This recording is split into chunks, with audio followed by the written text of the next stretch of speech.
कालत्रिकालनेत्रत्रिनेत्रशूलत्रिशूलदात्रम्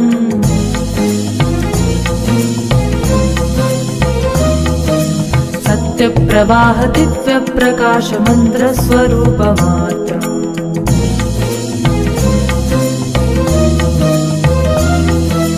निष्ठपञ्चादिनिष्ठलम्बोऽहं बीजपूर्णबोधहम् प्रत्यगात्मादं नित्यब्रह्मोऽहं स्वप्रकाशोऽहम् सच्चित्प्रवणमोमो मूलप्रवीणोमो अगं ब्रह्मास्मि ओमो अहं